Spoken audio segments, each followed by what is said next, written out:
Purushottam मासामध्ये golden 27 नियम आहेत. आता तुम्ही काय केलं पाहिजे आणि काय नाही केलं पाहिजे याचं नियम इथं सांगितलेलं आहे. पहिला नियम आहे की साधी राहणे उच्च विचारसरणी ठेवून पुरुषोत्तम मासाचं वाढ केलं. कारण की जेवढं तुम्ही शरीराच्या गरजाकडे लक्ष देता तेवढं तुम्ही भगवंताची भक्ती कमी होईल. म्हणजे जेवढं तुम्ही साधं सिंपल राहता आणि उच्च विचार म्हणजे काय होतं, तर पहिला नियम ठेवला पाहिजे. महत्त्वाचं काय, शरीराच्या गरजा कमी करायच्या आणि आध्यात्मिक जे प्राधान्य आहे, आध्यात्मिक प्रॅक्टिसला प्राधान्य देणं हे दिलं पाहिजे. भौतिक प्रयत्नापेक्षा आध्यात्मिक प्रगतीसाठी प्रयत्न करणं हे पुरुषोत्तम मासाचं पहिला नियम आहे. दुसरा नियम आहे ते म्हणतात की दिनचर्या ब्रह्ममुहूर्त उठले पाहिजे. ब्रह्ममुहूर्त म्हणजे सूर्योदयाच्या पहिले 1.5 तास, ऑलमोस्ट 4:15 4:30. असं म्हटलं जातो 4:30 नंतर जो झोपतो तो सगळ्यात पापी. पण आपलं काय, रात्री 1 वाजेपर्यंत मोबाईलवर खेळत बसतो. कारण त्यांना माहीत आहे जगभरातले सगळे कॉल रात्रभरच चालतात. ट्रम्प तात्या बोलत राहते. तर सगळ्यात महत्त्वाचा पहिला नियम आहे सकाळी ब्रह्ममुहूर्त उठलं पाहिजे. रात्रच्या भूतासारखा जागलं नाही पाहिजे, सकाळी लवकर उठलं पाहिजे, कारण हेल्थ चांगलं राहतं. मग आता मी प्रभूजी रोज 11:30 झोपतो, पण किती वाजता उठतो? 4:15 4:20च्या पुढे कधी झोपत नाही. थंड आम्हाला वाटत नाही ब्लँकेटमध्ये घेऊन चांगलं झोपावं. तपस्या केल्याशिवाय काही प्राप्त होत नाही. तर ब्रह्ममुहूर्त उठायचं. उठल्यानंतर काय करायचं? TV मोबाईल पाहायचा का? नाही. तर उठल्यानंतर पहिले दिनचर्या स्नान करायचं आणि स्नान करताना मंत्र म्हणायचा. कोणता?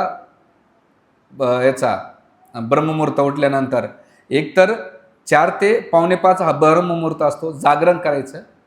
उठल्याबरोबर स्नान करायचं. स्नान करताना सप्तनद्यांचे नाव घ्यायचं. गंगा, गोदावरी, नर्मदा, सिंधू, कावेरी, जलस्मिनी निधी सह कुरु श्री विष्णू श्री विष्णू श्री विष्णू. हा मंत्र तुम्हाला येत नसेल टेन्शन घेऊ नका. गंगा गंगा म्हणायचं, गोदावरी म्हणायची, नर्मदा म्हणायचं, यमुना म्हणायचं आणि डुबक्यानं. उन्हाळ्याचे दिवस आहेत, 2 घंटे बसले तरी फायदा आहे. ठीक आहे. तर पहिलं उठायचं. सेकंड थिंग आहे मंगल आरती. मंगल आरती म्हणजे स्नान केल्यानंतर उठल्याबरोबर दीप घ्यायचा, तुपाचा दीप अर्पण करायचं. घरातलं तूप पाहिजे, बाहेरचं नाही. आणि उठल्यानंतर दीप पेटवायचा आणि राधाकृष्ण, विठ्ठल, रुक्माई यांना चेहऱ्यावर म्हणून बालाजीला कधी जातात तर ते 2 ठिकाणचं दर्शन दाखवतात. एक तर चरण कमलाचं आणि डायरेक्ट मुखकमल. तर मंगल आरतीला सकाळी तुकाराम महाराज म्हणतात ना, रूप पाहता लोचनी. सकाळी उठल्यानंतर भगवंताचं रूप.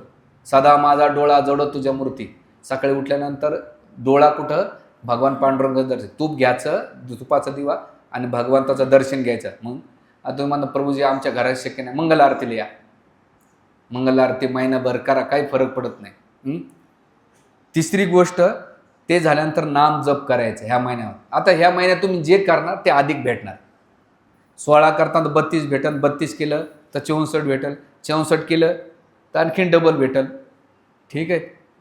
तर त्यानंतर सगळ्यात महत्त्वाचं दिनचर्या असली पाहिजे. आहार म्हणजे काय असलं पाहिजे? तर आता ही दिनचर्या सकाळी मंगल आरती, सकाळच्या वेळेस एक भजन करायचं. जय राधा माधव कुंजे बिहारी गोपीजन वल्लभ गिरिवरधारी. हे सकाळी म्हणायचं असतं. आणि नंतर दुपारच्या टायमाला चौराग्य अष्टकम, जे कृष्णाला आवडतं आहे, चौराग्य अष्टकम म्हणून फेमस आहे. भक्ताचं हृदय चोरणारं, गोपींचं हृदय चोरणारं चौराग्य अष्टकम फेमस आहे.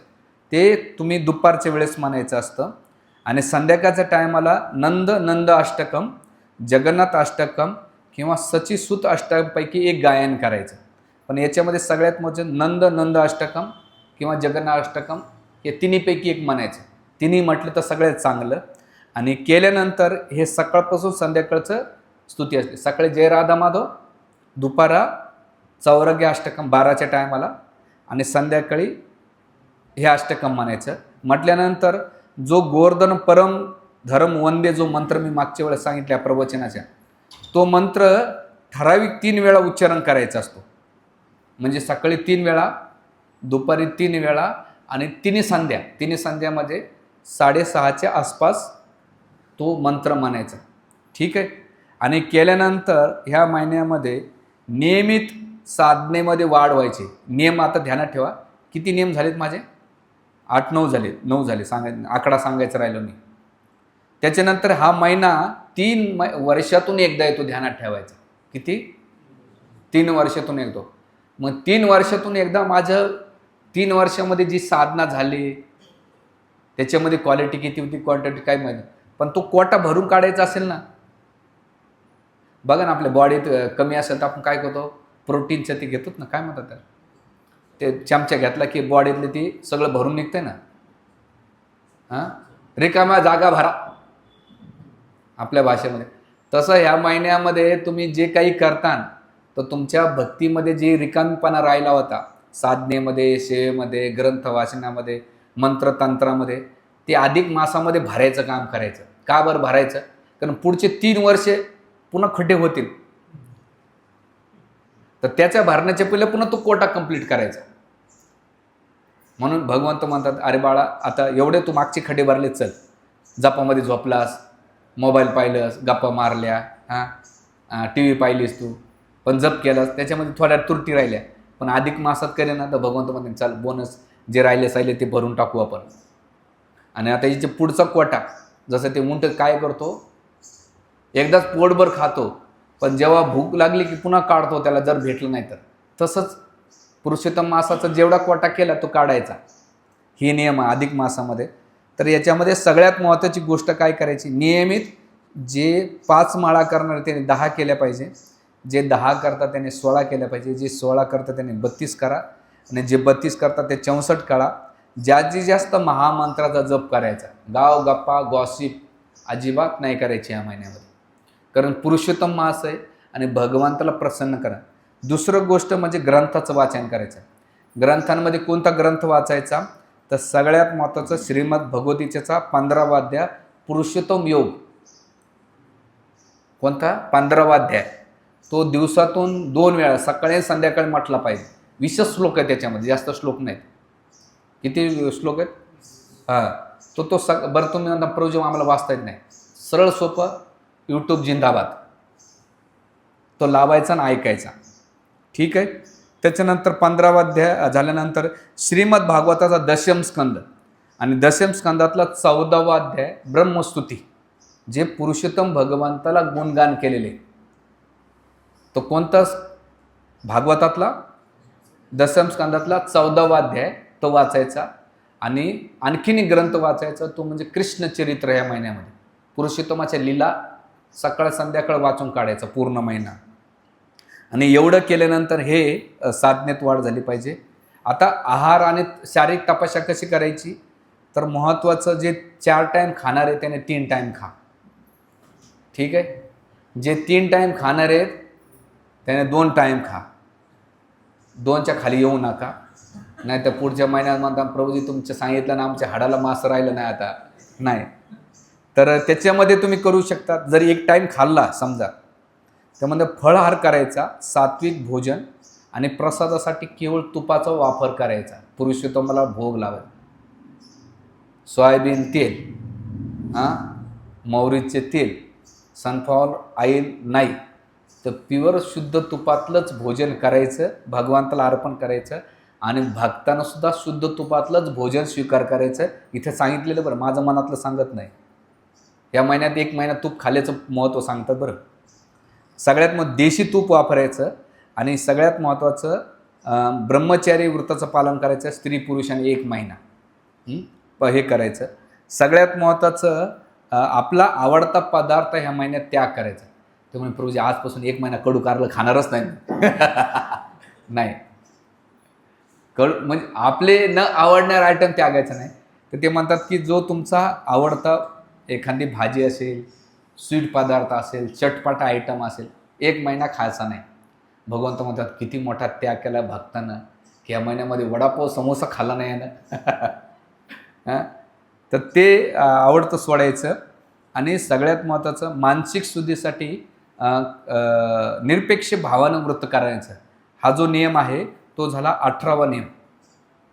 निरपेक्ष व्रत म्हणजे सर्व कर्म कृष्णाच्या प्रसन्नासाठी माझे होतात का, का माझ्या वृत्तांमध्ये माझा सकाम कर्म किंवा भौतिक इच्छा किंवा पुण्य प्राप्त करण्यासाठी मी करतोय का कृष्णाला प्राप्त करण्यासाठी करतोय, हे निरपेक्ष भावनेने पाहिजे. एक पहिला नियम. दुसरा नियम आहे या महिन्यामध्ये परिपूर्ण क्रोधाचा त्याग करायचा. न बायको, न नवरा, न मुलं, न सासू सासरे, न बहीण भावंड, न आई वडील, न कोणी. काय करायचं? रागाचा परिपूर्ण त्याग करा. रागातून निर्माण होणाऱ्या अशा परिस्थितीतून दूर राहा या पुरुषोत्तम मासामध्ये. तिसरी गोष्ट, वैष्णव अपराध टाळा. वैष्णवांचा भक्तांचा कोणताही अपराध होणार नाही याची काळजी घ्यायची. कोणत्याही वैष्णवाची निंदा होणार नाही, अपराध होणार नाही याचा नियम, हा 21वा नियम पाळायचा. आणि केल्यानंतर हे नियम पालन केले तर संकल्प करायचा. महिन्याच्या सुरुवातीला संकल्प वाचायचा. कसा संकल्प वाचायचा? की हे बोट घ्यायचं कोणतं आणि आचमन पात्रामध्ये ठेवायचं आणि सप्तनद्या त्याच्या स्थापित करायच्या. कोणत्या? पाणी नख लावू द्यायचं नाही बरं. हे बोट गंगा, गोदावरी, नर्मदा, सिंधू, कावेरी, यमुना, सरस्वती, जलस्मिनी निधी सह कुरु, श्री विष्णू श्री विष्णू श्री विष्णू असं 3 वेळा म्हणून ते पाणी स्थापित करायचं.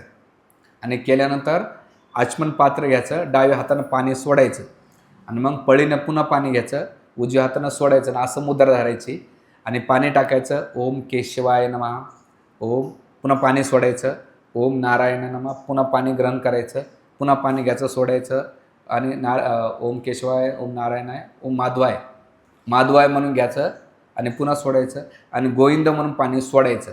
आणि संकल्प त्याचा आता हे पाणी घेताना की मी जे काही करतोय ते भगवंताच्या प्रसन्नासाठी ह्या महिना मी संकल्प करतोय, असा संकल्प वतू म्हणून पूर्ण करायचं. आणि जेव्हा तुम्ही महिन्याचा शेवटी व्रत तुमचं कंप्लीट झालं की तो संकल्प करायचा, पूर्ण करायचा. आता तो पूर्ण कसा करायचा ते सांगतो. पण हे करीत असताना संकल्प कसा करायचा? तर आपले व्रत नियम गुरु वरिष्ठाच्या वैष्णवाच्या समोर घ्यायचे. एका हातात घेता तर तुम्ही तोडता. तर तुमच्या गुरुच्या समोर म्हणायचं की प्रभूजी, ज्याला तुम्ही गुरु मानतात, शिक्षा गुरु, दीक्षा गुरु किंवा एखादा ब्राह्मण असेल तुमच्याकडे, त्याच्यासमोर म्हणायचं.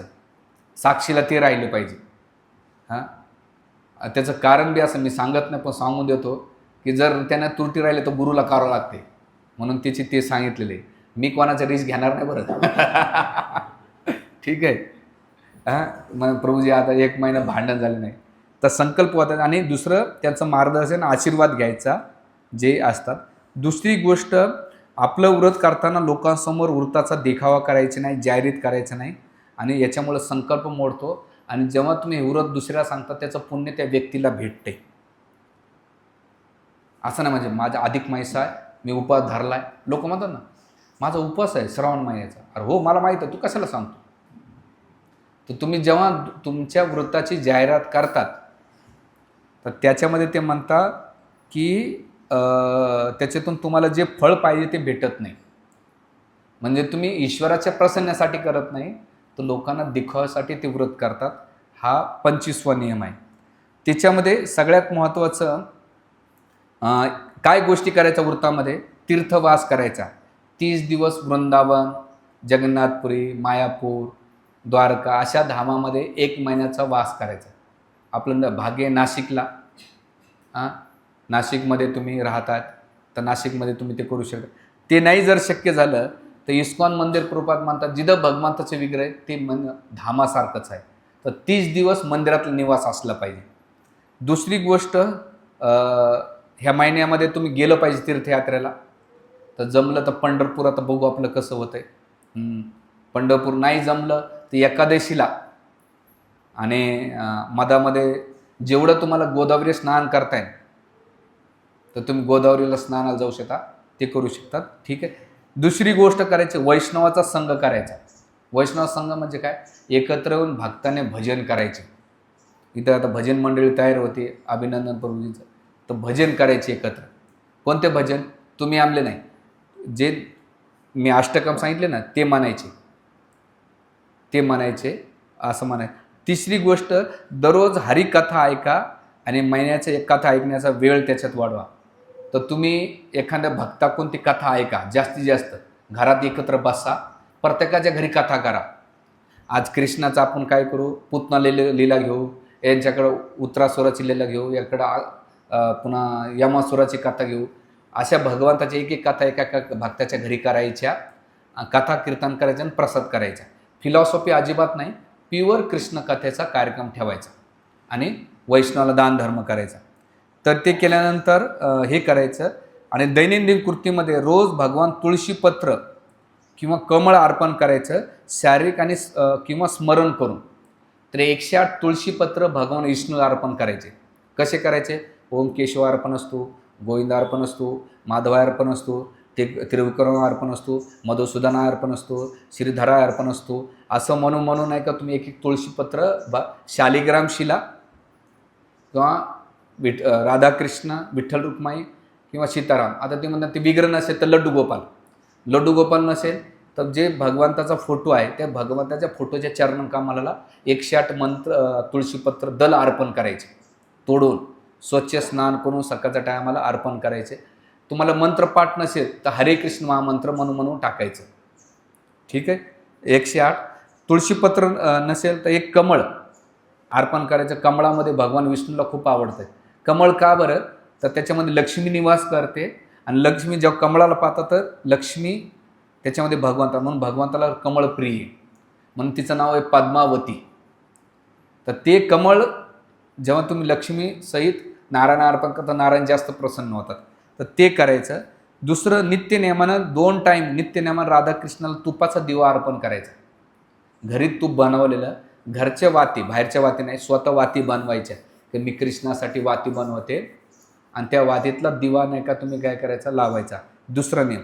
तिसरा नियम, दररोज तुमचं मंदिर स्वच्छ, ज्या मंदिरात तुम्ही राहता त्या झाडू पोचा केला पाहिजे, मंदिर मार्जन केलं पाहिजे. म्हणून अंबरीश महाराज अधिक मासामध्ये रोज मंदिर मार्जन करायचे. आणि ह्या महिन्यामध्ये मंदिरात झाडू मारण्याचं. आता तुम्हाला मंदिर नाही आहे तर तुमचा देव घरा साखर नाही तर त्याला जाळे लागलेले आहेत, झुरळ फिरतायत, मुंग्या फिरतायत, खडीसाखर खाऊ देवाला बी चावतायत नाही. तर ते स्वच्छ एकदम टापटिपताना पाहिजे आणि मंदिर मार्जन करायचं. आणि सगळ्यात महत्त्वाची परिक्रमा करायची ह्या महिन्यामध्ये. जप करता करता धामाची परिक्रमा. याच्यामध्ये गोवर्धन किंवा वृंदावन किंवा नर्मदा परिक्रमा करतात लोक. तर ते नाही, समजा तुम्हाला ते शक्य नसेल तर भक्तांनी घरातल्या तुळशी देवीचं वृंदावन असेल त्याला 7 वेळा किंवा 3 वेळा परिक्रमा करायच्या. त्या परिक्रमा करताना याने कानीच्या पापाने हा जो मंत्र आहे तो म्हणायचा. तो मंत्र येत नसेल तर हरे कृष्ण महामंत्र म्हणून प्रदर्शनं घालायची. आणि जर ते बी नसेल तर आणखीन एक पर्याय, श्रीमद भागवतम ठेवायचं, गीता ठेवायची, तुळशी महाराणी ठेवायची आणि त्याला 7 वेळा घरामध्येच प्रदर्शनं घालायच्या. हा एक नियम आहे. आणि हे करीत असताना सगळ्यात महत्त्वाचं की जर स्नान करणं शक्य नसेल तर शेवटच्या महिन्याच्या दिवशी तुम्ही स्नान करायला कोणत्यातरी पवित्र नद्यामध्ये गेलं पाहिजे. एकतर इथं ज्या तुम्हाला नद्या शक्य नसेल तर तुम्ही घरामध्ये तुमचं जे बकेट आहे त्याच्यामध्ये गंगा गोदावरी नर्मदा म्हणून त्या 3 वेळा स्मरण करून पाणी घ्यायचं. तर तुम्हाला ते स्नान घडल्यासारखं होतं आहे. हा म्हणायचं. पुण्य म्हणजे जेवढं तुम्हाला स्नान करून पुण्य प्राप्त होतं तेवढंच हा गंगा गोदावरी नर्मदा सिंधू सरस्वती कावेरी जल अस्मिन सनदी कुरु हा मंत्र म्हणून जेव्हा तुम्ही स्नान करता तेवढं तुम्हाला गंगा स्नान करण्याचं फळ प्राप्त होतं आहे. हे अधिक मासाचं दिलेलं आहे. आणखीन याच्यामध्ये 3 गोष्टी करायच्या. जास्तीत जास्त लोकांना ग्रंथ भगवद्गीता भागवतम सारखे ग्रंथ वाचायला प्रेरित करायचे. दान करायचे नातेवाईकांना, पुरुषोत्तम भगवंताला दान करायचे किंवा वाचायला प्रेरित करायचे. कारण त्याला वाचायला प्रेरित केलं तर तेवढं पुण्य त्याला भेटतं आणि त्याच्याबरोबर आपल्याला पण भेटते. तो कोणते 2 ग्रंथ, विशेष करून भगवद्गीता आणि भगवद्गीतेमधला जो 15वा अध्याय पुरुषोत्तम योग तो वाचायचा आणि श्रीमद भागवतासारखा ग्रंथ करायचा. त्याच्यानंतर ह्या महिन्यामध्ये वैष्णव ब्राह्मणाला प्रसाद अर्पण करायचं, त्यांना वस्त्रदान करायचे, दान दक्षिणा द्यायची, भोजन अर्पण करायचं आणि त्यांची पूजापाठ करायची. जर तुम्हाला रोज घातलं शक्य नसेल तर तुम्ही 30 दिवस घातले पाहिजे, नाहीतर महिन्याच्या कोण्या मंदिरात जाऊन तुम्ही त्या ब्राह्मणाला वैष्णवाला भोजन देऊ शकता. हे दिलेलं आहे. आणि वृत्ताची करताना ते म्हणतात की सांगतेच्या वेळी संकल्पपूर्ण पारायण करायचं, उद्यापन करायचं आणि त्या उद्यापनामध्ये दररोज एक ब्राह्मण असेल तर शेवटी 33 दिवस ब्राह्मणाला भोजन द्या. नसेल तर एकेच वेळी एका कोण्या मंदिरात जाऊन ते भोजन तुम्ही अर्पण करू शकता. तिथं ब्राह्मण आणि वैष्णव अर्पण होऊ शकेल असं करायचं. आणि सगळ्यात महत्त्वाचं, जे नातेवाईक भक्त येते तुपापासून बनवलेले पदार्थ दान धर्म करायचं खूप महत्त्व दिलेले आहे यामध्ये. आपल्या दीपावळीमध्ये तुपाचे अनारसे सांगितलेले, लोकांनी काय केले, बत्त्याशे दिलेले आहेत शॉर्टकट, आणा विकन द्या वाटत नाही. तर तुपाचा पदार्थ अर्पण करायचा आणि त्याच्यामध्ये वस्त्रदान, दक्षिणाचं महत्त्व या महिन्यामध्ये खूप महत्त्व दिलेलं आहे, ते केलं पाहिजे. आणि मग चेकलिस्ट करायची तुम्ही पुरुषोत्तम मासामध्ये. काय करायचे, मी सकाळी पहाटे उठलो का मंगल आरतीला 4 वाजता उठलो का, मी जास्त नामजप केला का, जय राधा म्हटलो का, चौरक अष्टकम म्हटलो का, जगन्नाथ अष्टकम म्हटलं, हे केलं पाहिजे. दुपारच्या टायमाला नित्यसेवा, मी दीपदान केलं, तुळशीला 2 टाईम दीप अर्पण केला का, अगरबत्ती वावळली का, मी सकाळ संध्याकाळ प्रदर्शन घातला, हे केलं पाहिजे. गीताचं वाचन, परिक्रमा केली का, आणि संकल्प केवळ देशी तुपातलंच अन्न ग्रहण केलं, देवाला अर्पण केलं, मी ते ग्रहण केलं, अन्नावर नियंत्रण, क्रोधाचा त्याग आणि निरपेक्ष भावनेनं जेव्हा तुम्ही हे करता पुरुषोत्तम मास, तेव्हा तुम्हाला त्या फळाची प्राप्ती होती. असं महत्त्व हे 27 नियम, गोल्डन नियम सांगितलेले आहेत आपल्या ब्रह्मनारदीय पुराणामध्ये म्हटलेले. आता याच्यातलं सगळं प्रॅक्टिकली आहे. जेवढं तुम्हाला जमेल तेवढं तुम्ही त्याचं पालन करा. आणि जरी तुम्हाला वाटत असेल प्रभूजी आम्हाला शक्य नाही, तर तुम्ही तुमचे वैष्णव जेवढे भक्त आहेत त्यांना तुम्ही महिनाभर एकेकाच्या भक्ताच्या घरी कथा कीर्तन आणि प्रसादाला बोलवा. तुम्हाला काय वाटतं, ब्रह्मचर्याला जीव घातलं म्हणजे पुण्य भेटतं, असं नाही. इथे आपले प्रत्येक माताजी प्रभूजी जे साधना करतात, सेवा करतात, सत्संगाला येतात, ते सुद्धा वैष्णव आहेत, भक्त आहेत. त्यांना पण तुम्ही वैष्णव ब्राह्मण म्हणून भोजन अर्पण करायचं. तर ते कसं केलं पाहिजे, प्युअर शुद्ध तुपातलं अर्पण करायचं, असं इथं दिलेलं आहे. बरं, आता तुमची आर्थिक स्थिती पाहून तुम्हाला ज्या पद्धतीनं जेवणं जमेल तेवढं तुम्ही त्याला अर्पण करू शकतात आणि ह्या फळाची तुम्ही प्राप्ती करू शकतात. हरे कृष्णा कृष्णा कृष्णा हरे हरे, हरे राम राम राम हरे. पुढच्या महिन्यामध्ये पुढच्या याच्यामध्ये पुरुषोत्तम मास कसा निर्माण झाला आणि त्या मासामध्ये कोणी कोणी पालन केल्यानंतर काय काय सिद्ध्या प्राप्त झाली, त्याची स्टोरी मी पुढच्या वेळेस तुम्हाला डिटेल्समध्ये सांगतो. हरे कृष्ण.